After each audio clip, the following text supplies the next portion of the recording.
토마토 마스터 전략 확인해 드리겠습니다. 먼저 홈페이지에 올라와 있는 전략글들 공개해 드립니다.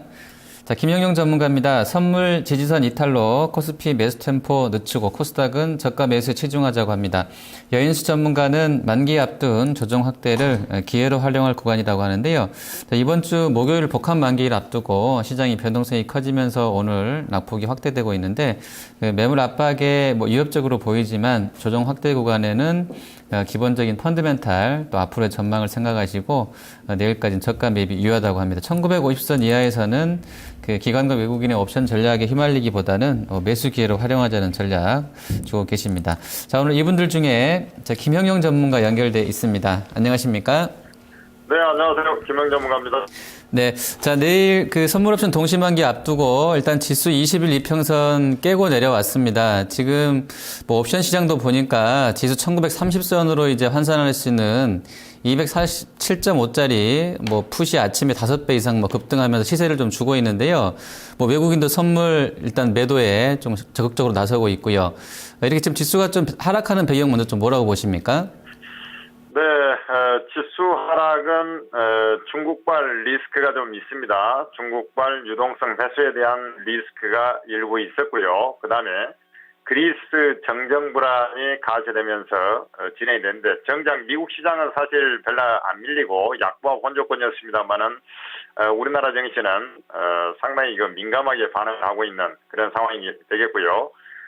실제로 이제 또 중국 지표가 최근에 조금 안 좋은 것이 영향을 좀 미치고 있는 것으로 판단이 되고, 이게 조금 부가적으로 좀 더해본다면 우리나라만이 갖고 있는 내일 만기가 있죠. 요것 때문에 조금 더 외국인들이 밀어내. 네. 자, 지금 전화 연결이 끊겼는데요. 자, 시세 좀 보도록 하겠습니다. 자, 선물 쪽 흐름을 좀 먼저 점검을 좀 해볼게요. 지금 12월물 같은 경우는 이제 내일이 만기이기 때문에 미결제나 이런 건 의미가 없을 것 같긴 한데요. 현재 3.4 정도 밀립니다.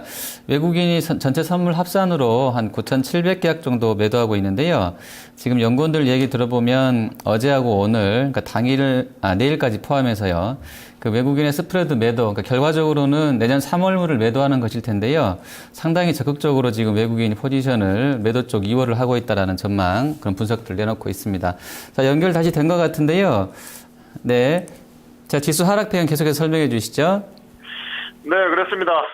사실 이제 지수 자체로 보면은, 저도 이제 어제 그제 약간 조정을 이미 받았기 때문에, 오늘 이제 선물에서 21선 정도 지지를 기다렸습니다만은 외국인들이 무차별적으로 좀 매도를 하고 있는 그런 상황이 되겠습니다. 특히 지금 현재 구간에서 보니까 외국인이 1조 2천억 선물 매도를 하고 있는데 매도가 계속 조금씩 이어지고 있다라는 부분하고, 최근 이제 이틀, 어제하고 그제 보면 선물에서는 사실 매도를 하더라도 현물에서는 계속 수급 균형을 맞춰왔었는데요.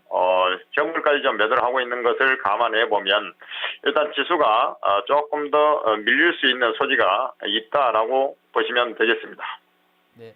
자, 오늘 중국 증시 개장과 나온 11월 물가지수 보면 특히 소비자 물가 같은 경우는 이제 1.4 정도밖에 안 나오게 되면서 5년의 최저치를 다시 경신했다고 합니다. 지금 디플레 우려가 나올 법한데 중국 상해 증시는 다시 또 이제 상승폭을 좀 키우면서 크게 영향을 받지 않는 그런 모습이거든요.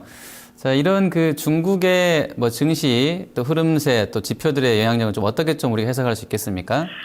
네, 최근에 이제 중국 시장이 엄청난 개별 급등주처럼 움직였죠. 그러면서 엄밀하게 보면 이제 중국에서는 이제 증시에 투기 세력이 달라붙고 있기 때문에 중국 증시에 영향을 미칠 수 있는 그런 요소들, 그러니까 중국 증시를 좀 투기 세력을 좀 잠재우기 위한 유동성 해소 전략을 좀 취했었는데요.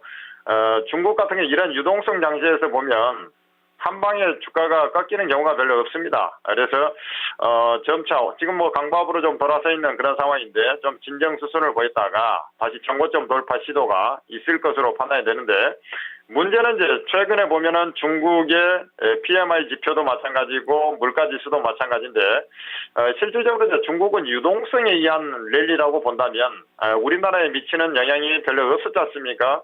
이런 부분들이 이제 지표가 나오다 보니까 우리나라도 좀 영향을 같이 받고 있는 그런 상황인데, 뭐 이렇게 된다라고 하면은 실제로 우리나라가 이제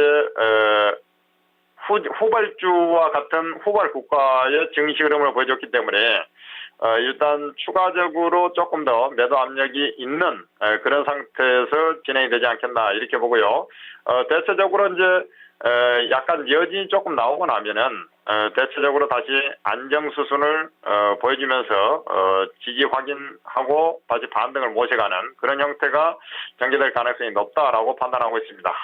네, 자 현재 가계부채가 1,060조 원이 되는 상황에서 지금 국회 그 입법조사처에서 뭐 주택담보대출이 워낙 빠르게 늘다 보니까 LTV랑 DTL을 다시 손질해야 된다는 이야기를 했다고 합니다.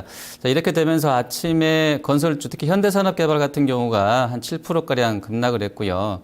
또 이외에도 뭐 현대로템이라든지 두산중공업 그리고 롯데케미칼 개별성 악재 노출된 재료들 가지고 있는 종목군들이 뭐 급락세 타는데요. 이런 종목군들은 좀 어떤 대응이 필요하다고 보십니까? 네, 참으로 좀 답답합니다. 원래 이제 우리 가계부채가 이미 1,000조를 넘고 있었던 상황이었는데요.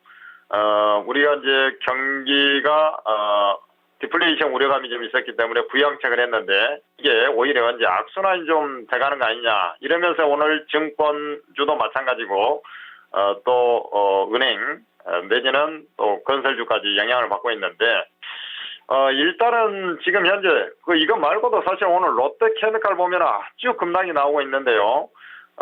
지금 자리에서 보면 내일 조금 더 밀린다 하더라도 반등을 약간 기다리는 게 좋을 것 같습니다. 제가 개인적으로 판단할 때는 왜 그러냐면 이건 가계부채와 연관된 문제도 있습니다만은 그렇다고 해가지고 이게 갑자기 정책 자체를 선회하기는 좀 힘들다 저는 이렇게 보고 있습니다. 그래서 이것은 이제 은행을 통해서 가계부채 이 한도를 갖다가 조금 조정을 한다든지 이러한 어떤 일련의 조치가 나올 것이지 그간에 이제 부동산 정책을 일괄 바꿀 수는 없는 것이거든요. 그래서 이쪽에 가지고 계신 분들은 오늘 뭐 가격 조정이 좀 있고 합니다만은 조금 기다렸다가 좀 반등이 나올 것입니다. 현 가격 위로 반등이 나올 것으로 보고 있기 때문에 뭐 그때를 활용해서 좀 빠져나오든지 하는 게 타당해 보이고요. 마찬가지로 이제 중국 연관해서 소재 산업재도 비슷한 맥락에서 접근하는 게 좋을 것 같습니다. 네, 자 코스닥 보겠습니다. 뭐 개별 종목별로 움직이고 있는 상황인데요. 뭐 중국 국적주들 뭐 시황 좀 어수선합니다만 오늘까지 초강세 흐름이고요. 또 뭐 반도체 후공정 쪽에 네페스라는 뭐 개별 종목들도 아침에 뭐 리포트 나오면서 강세 이어지는데요. 이 코스닥에서는 좀 어떤 쪽 대응이 좀 필요하겠습니까? 네, 코스닥 시장 같은 경우에요. 오늘 뭐 거래소 시장이 코스피 시장이니까 계속 밀려 내려가면서 지금은 이제 조금 22포인트 정도 하락이 있습니다만은 코스닥 시장도 영향을 받고 있는 그런 상황입니다. 전혀 영향을 안 받을 수는 없겠죠. 양 시장이 같이 동시에 조금 글로벌 증시에 영향을 좀 받고 있으니까요. 그러나 코스닥 시장은 첫째는 만기 부담에서 조금 더 자유롭다는 부분이 하나 있겠고요. 두 번째는 일단 상민감주인 소재 산업재 중심으로 주가가 급락을 하고 있기 때문에 코스피 시장에서 코스닥 시장도 물론 이제 그게 연관된 이제 부품주들이 있겠죠. 뭐 조성비자재나 기계 부품. 그러나 그 싹다 비중이 그렇게 높지 않기 때문에 굳이 그쪽을 이제 공략하지 않는다라면 다른 섹터에 있는 테마도 이쪽에서는 공략이 충분히 가능하다라고 보고 있습니다.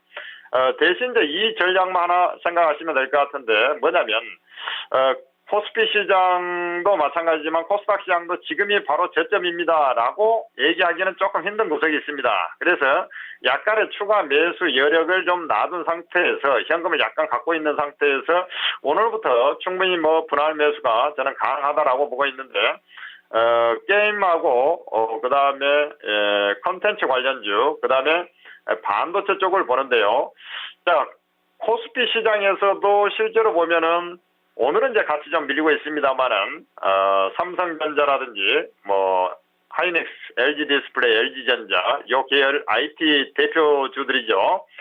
이쪽이 있다면 코스닥 시장도 마찬가지로 그쪽 IT 부품 계열이 있는데 IT 부품에서 스마트 부품은 최근에 오늘도 올라오고 있습니다만 일부 종목들은 최근에 좀 올랐기 때문에 상대적으로 반도체 쪽이 그래도 내년에 대한 어떤 시설 투자에 대한 모멘텀이 강하기 때문에 그쪽 공략은 여전히 유효하다라고 말씀을 드리고 싶고, 일부 종목 전공정에서 오늘 외국인 매도에 의해서 원익 IPS라든지 이런 종목이 좀 가격 조정을 받고 있습니다만은 테스라든지 PSK, DNF 이런 종목들은 상당히 견조합니다. 그래서 그런 쪽이나 그다음에 하나마이크론이라든지 아까 이제 네페스도 말씀하셨습니다만은 그쪽에가 지금 매기가 좀 돌 가능성이 상당히 다분해지고 있다라고 말씀을 드리고 싶고요.